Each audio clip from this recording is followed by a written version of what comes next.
तंत्र दर्शन चैनल में आपका स्वागत है। सब्सक्राइब करें मेरे चैनल को और बेल के बटन पर क्लिक करें ताकि आपको सबसे पहले मेरे चैनल्स के अपडेट्स मिल सकें और उन पे जो भी वीडियो डालें वो भी आपको मिल सके। नमस्कार मित्रों, जैसा कि मैं हमेशा आपको कुछ नई साधनाएं देता रहता हूं हमेशा, और आज फिर मैं आपके लिए एक नई साधना लेकर आया हूं। और मैंने ये देखा है मित्रों कि ज़्यादातर मित्रों को कुछ ही साधनाएं ज़्यादा पसंद आए, क्योंकि उसके अलावा भी मैं साधना डालता हूं लेकिन उन लोगों को रुचि नहीं रहती। तो मैं कोशिश करता हूं कि वो साधना ज़्यादा दूं जो मित्रों को ज़्यादा पसंद आए। लेकिन साधनाएं तो मेरे पास जो भी होंगी मैं सभी दूंगा, फिर भी कोशिश करता हूँ कि वो साधना ढूंढ कर लाऊं लोगों के लिए जिनको ज़्यादा पसंद आए।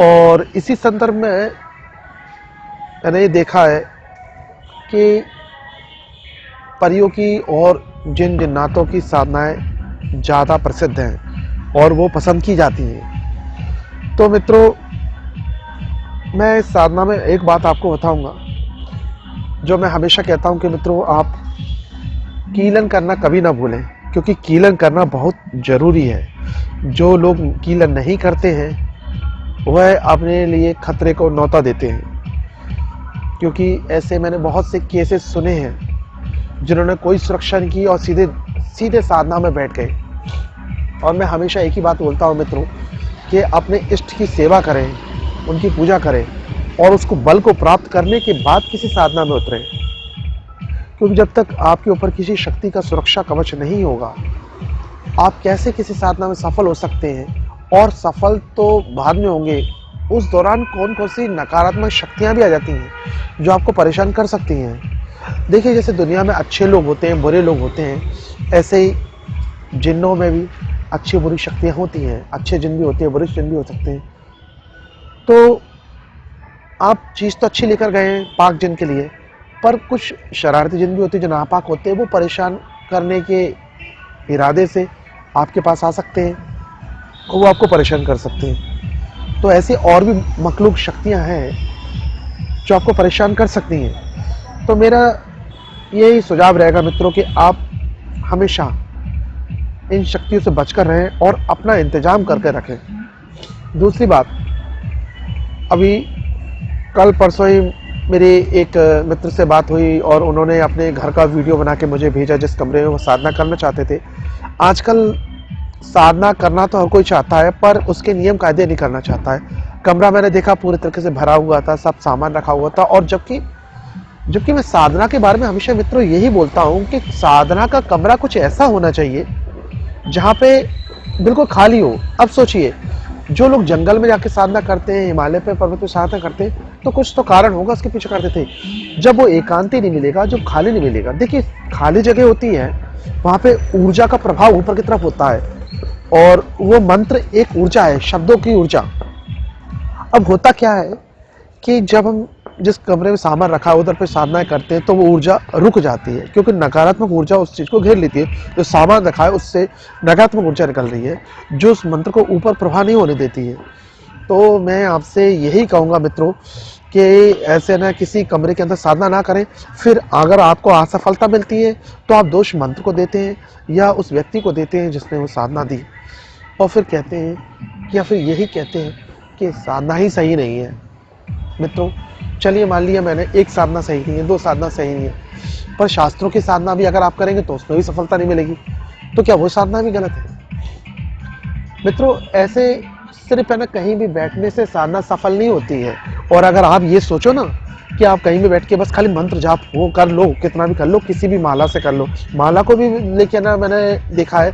कल एक मित्र का मुझे व्हाट्सएप पे मैसेज आया उन्होंने मुझे माला दिखाई रुद्राक्ष की और बोला कि मैं क्या इससे अप्सरा साधना कर सकता हूँ।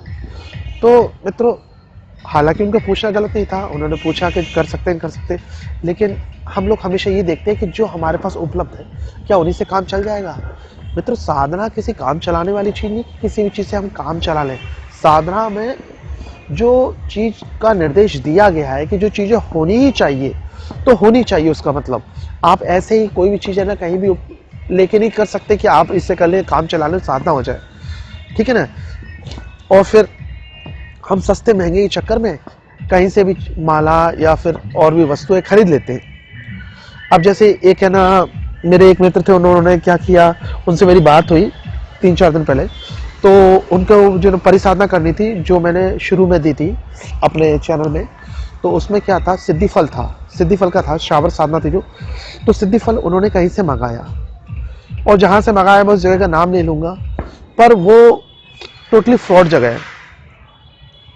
सिद्धि फल अगर आपको पानसारी से मिल जाता है, जड़ी बूटी की दुकान से, तो ही मानी असली है, नहीं तो आज ठगी का तो व्यापार हर जगह चल रहा है और वो सब लूट रहे हैं। और ना ही आप उनके ना यंत्रों के चक्कर पड़े, किसी संस्था से आप यंत्र मंगाए। मैंने यंत्रों के विधान, मालाओं के विधान सबके इसीलिए दे रखे हैं ताकि झंझट में पड़े। अगर उन्होंने बोल भी दिया मैं प्राण प्रतिष्ठा की है, भेज रहे हैं, इसकी क्या गारंटी है, और फिर आपको सफलता नहीं मिलती, तब आपका संदेह सब चीज़ों में जाता है कि कहीं यंत्र प्राण प्रतिष्ठित नहीं होगा, या माला ही खराब होगी, या फिर ना मंत्र सही नहीं होगा, ऐसे ऐसे अलग जाते हैं। तो जो चीज़ हम अपने हाथ से कर रहे हैं, तो कम से कम उस चीज़ का कम से कम ये तो पता है कि ये चीज़ हमने सिद्ध की अपने तरीके से, तो ये हमें ये हो जाता है कि यंत्र हमारा सिद्ध है। माला हमें ये पता है कि माला सही है, माला सर्टिफिकेट हो जाती है। फिर उसको प्राण प्रतिष्ठित हमने संस्कृत खुद किया है, उसके बाद हम किसी निष्कर्ष पे पहुंचते हैं कि हाँ अब साधना में। और फिर इष्ट की पूजा करने के लिए मैं हमेशा इसलिए आपसे बोलता हूँ, ताकि जो ऊर्जा का प्रभाव है, जो आपके अंदर जब ऊर्जा नहीं है, तो निस्तेज व्यक्ति कभी कुछ कर नहीं सकता। एक तेज आपके अंदर नहीं है, तो आप कैसे उस आध्यात्मिक शक्ति को प्राप्त करेंगे? आप सोचिए, खुद ही विचार करिए, क्या हमारे ऋषियों मुनियों ने शक्तियाँ दी हैं, इतनी आसानी से अगर कोई चीज़ सिद्ध हो रही होती तो कहते हैं, और इतनी कठिन भी नहीं है। मैंने कुछ साधना ऐसी दी है बहुत सरल है, लेकिन उनके जो नियम पालन है वो तो आपको करने पड़ेंगे। और तीसरी बात यह है कि कई मित्रों का यह आता है कि हमें कौन कौन से नियम करने हैं। तो मित्रों मैं आपको बता दूं, पहला नियम तो उसमें यह है कि कोई भी साधना होती है तो उसके लिए भूमि शयन करना पड़ता है, यानी जमीन पर सोना पड़ता है बिस्तर बिछा के। दूसरा, जिस कमरे में आप साधना करेंगे उस पर नहीं सोना पड़ता। अगर किसी साधना में ऐसा निर्देश है कि उसी कमरे में सोना है तो ही सो सकते हैं, अन्यथा नहीं। दूसरी बात कि साधना में अगर मैंने भोग के लिए बोला है तो ही भोग लगेगा, ऐसा नहीं होता कि हर साधना में भोग लगेगा, इस बात को समझें। और तीसरी बात यह है कि साधना में आपको ब्रह्मचर्य व्रत का पालन करना पड़ेगा, यानी शरीर से भी आपको शुद्ध रहना पड़ेगा। शरीर का मतलब आप समझिए, मानसिक रूप से भी शुद्ध रहना, किसी गलत विचार नहीं आने, किसी स्त्री के प्रति गलत विचार नहीं रखने, किसी स्त्री से संपर्क नहीं करना, बात नहीं करनी किसी ना फोन पे, कैसे भी व्हाट्सएप के थ्रू, कैसे भी आप किसी प्रकार से संपर्क नहीं। और कुछ बातें हैं कि साधना को गुप्त रखें। अगर मैंने आपको कोई साधना बताई तो साधना जब तक आप कर रहे हैं तब तक आप मुझसे संपर्क नहीं करें। हाँ, अगर आपको कोई अनुभव हो रहे हैं और तो मुझसे आप संपर्क कर सकते हैं, अगर वो अनुभव थोड़े वैसे डरावने जिससे आपको दिक्कत आ रही है। और अगर स्वाभाविक तरीके से हो रहे हैं जिससे आपको कोई दिक्कत नहीं आ रही है, तो अनुभव को करने में क्या जाता है, अनुभव हो रहे हैं वो तो अच्छे संकेत है कि आप साधना पे सही जा रही है। ये छोटी छोटी बातें होती हैं। साधना को जितना गुप्त रखेंगे ना, साधना तभी सफल होती है, तभी फलीभूत होती है, अन्यथा वो शक्तियां चली जाती हैं। आपने पीछे बता दिया मुझे ऐसा अनुभव हुआ, आप विश्वास नहीं मानेंगे इस पर। मुझे आपको अपना एक अनुभव बताता हूँ। मैं लांगुरवीर साधना कर रहा था अपने समय में तो उस समय मुझे साधना में कैसे अनुभव हुए, आज मैं आपसे अपना एक अनुभव शेयर करता हूँ। लांगुरवीर साधना में वो कहते हैं सब लोग कि आपने कोई साधना किए नहीं है, आपका अनुभव हुए नहीं, तो वो अनुभव बताता हूँ जो मेरे साथ हुए थे वास्तविक में। मैं साधना कर रहा था लांगुरवीर की, और उस दौरान क्या हुआ कि जो मेरे पहले हफ्ते का पहला शनिवार बीता, तो शनिवार के बाद, शनिवार के दिन ही मुझे क्या हुआ कि उनके जो क्या कहते हैं, मेरी माँ को मेरे पूजा वाले स्थान पे रात्रि में सुबह 4 बजे के आसपास अंधेरे में कोई बच्चा नजर आया, बच्चा रूप में नजर आया, जो पूजा के पास खड़े हुए थे। मेरी माँ को समझ नहीं आया, उन्होंने नमस्कार कर दिया उनको और फिर हट गई। फिर उन्होंने मुझे बाद में बताया। एक तो ये हुआ। फिर दूसरा शनिवार आया, तो शनिवार को ऐसा हुआ कि आप विश्वास नहीं मारेंगे, और इसका मेरे पास प्रमाण है आज भी, वो फोटो आज भी है, जो जमीन पर फिंगरप्रिंट्स आए थे, जो पैरों के जो छाप थी, लंबे लंबे ऐसे पैर जो कि एक किसी बानर के हो, लांगूर टाइप के जो उनके पैर होते हैं, पंजे लंबे लंबे, जो किसी जानवर टाइप के हो, वो उस पर फिंगरप्रिंट छप गए और वो पोंछा लगाने से भी नहीं छूट रहे, ऐसे प्रिंटेड हो गए थे। ये 2 प्रमाण। तीसरा प्रमाण ये हुआ कि मेरी माँ रात्रि में सो रही थी, उन्हें स्वप्न में, फिर उसके बाद अगला शनिवार आया, रात्रि में सो रही थी तो उनको क्या हुआ, स्वप्न में खूब सारे लंगूर लंबी लंबी पूंछ वाले दिखे, जिससे वो स्वप्न में गिगियाने लगी और डर गई। तब मुझे लगा कि साधना में गलती तो नहीं हो रही, लेकिन मैं सिर्फ साधना को परखना चाहता था कि साधना सही है ये गलत। साधना तो सही जा रही थी, ये अनुभव थे शक्तियों के कि हाँ साधना सही जा रही। तो मित्रों, ये कुछ अनुभव थे। उसके बाद साधना मुझे सिद्ध हुई ना हुई ये तो एक अलग बात है। और एक बात मैं आपको स्पष्ट कर दूं कि अगर आपको वाकई में ही साधना सिद्ध होती है तो आप कभी भी किसी को ये ना बताएं सिवाय अपने गुरु के कि आपको साधना सिद्ध हुई थी, क्योंकि अगर आपने ये बता दिया तो शक्ति आपके पास से चली जाएंगी। ये शक्तियों के कुछ नियम होते हैं, आप उनसे कोई एग्रीमेंट नहीं किया वैसा कि ना मतलब मैं तुम्हें भोग दूंगा ये कर, उस केस में नहीं। उस केस में तो आप बता सकते हैं, लेकिन अगर वो आपके वशीभूत हैं तो आप ये नहीं बता सकते। और फिर अगर उस केस में भी आपको शक्तियों से पूछना पड़ता है कि क्या मैं किसी को बता सकता हूँ आपके बारे में, मेरे पास ऐसी शक्ति आप हैं, अगर उनकी रजामंदी होती है तो ही। और सिद्धि में जब सिद्धि करते हैं तो उस केस में तो बिल्कुल ही भूल जाए कि आप किसी को बताएंगे कि आपको कुछ प्राप्त होने को, तो ये एक अलग बात है। इसलिए मित्रों, आपसे यही कहूँगा कि मैं जो आपको साधना दे रहा हूँ वो 100% प्रमाणित है और सही है। बस विश्वास के साथ अगर आप करते हैं तो ही सफल होंगे। अब आते हैं साधना पे, जो मैं साधना आपको देना चाहता था। साधना ऐसी है, ये साधना है जिन साधना। जिन साधना कैसी साधना है? इस साधना में क्या होता है कि आपको असर की नमाज का मतलब समझिए कि आप ये नमाज जो अगर दिल्ली के टाइम के हिसाब से सोचा जाए तो ये 3:05 पे मान के चलिए, तो आप करीब 3:15 या 3:20 के आसपास जब समापन होता है, मतलब 3:20 का आप लगभग समझ लीजिए, तो 3:20 के बाद आप वहाँ से 3:20 या 3:30 तक वहाँ से निकल आइए, मतलब अपने घर से निकलिए। और अपने घर से निकल के आपको 3:20 3:30 तक एक ऐसी जगह पे पहुँचना है, फिक्स जगह पे। मेरे हिसाब से आप 3:20 पे पहुँचे तो ज़्यादा सही है, क्योंकि सही टाइम पे अगर पहुँचते तो साधना फलीभूत होती है। तो आप वहाँ पहुँचिए। कहाँ पर पहुँचना आपको? ऐसी जगह पर, सुनसान जगह पर, जो रोज़ आपकी सुनसान जगह हो।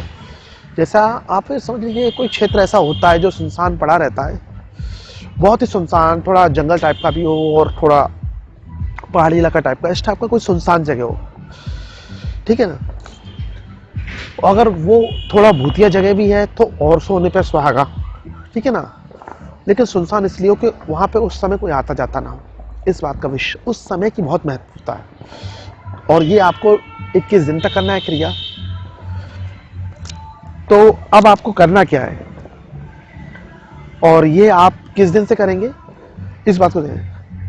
जैसे आप 9 चांदी जुमेरात से शुरू करेंगे। 9 चांदी जुमेरात का मैंने बता दिया कि महीने की शुरुआत में शुक्ल पक्ष का पहला गुरुवार आता है, उसे 9 चांदी जुमेरात कहते हैं। तो अब आपको क्या करना है कि उस दिन क्या करेंगे, आप वहां पर पहुंचेंगे और वहां पर पहुंचने के बाद आपको क्या करना है, आपको एक छोटा सा काम करना है। ये बहुत ही सरल है। आपको एक अमल पढ़ना है और अमल को सिर्फ 40 बार पढ़ना है और बुलंद आवाज में, ऊंची आवाज में पढ़ना है और बोलना है, अस्सलाम अलैकुम ए मखलूकल गैब। क्या बोलना है आपको? अस्सलामो अलैकुम ए मखलूकल गैब, ठीक है, इतना बोलना है आपको। और 21वां दिन बीत नहीं पाएगा और आपके सामने एक जिंदों के जो जात के में से कोई एक जिंद आएगा इंसानी रूप में, और वह आपके साथ शर्तें तय करेगा और दोस्ती करेगा, और उसके बाद वो दोस्ती हमेशा कायम रहेगी और वो अपने बुलाने का तरीका सब कुछ बताएगा आपको, और वह दोस्ती हमेशा हो जाएगी। और उसके बाद जब कभी भी आपको किसी मसले में, किसी भी समस्या में कुछ दिक्कत है, या नौकरी पेशे में, या किसी प्रकार की कोई दिक्कत आ रही है, तो वो हर संभव प्रयास से, आपकी कोशिश से आपकी आपकी मतलब सहायता करेगा। तो सहायता करेगा तो, और साधना बहुत सरल है मित्रों। अगर आप ये साधना करना चाहते तो करिए, आपको सफलता मिलेगी। इसी के साथ मैं अपने वीडियो को विराम देता हूँ और आशा करता हूँ कि आप अपनी साधना में सफल हो। जय मां जगदम्बा।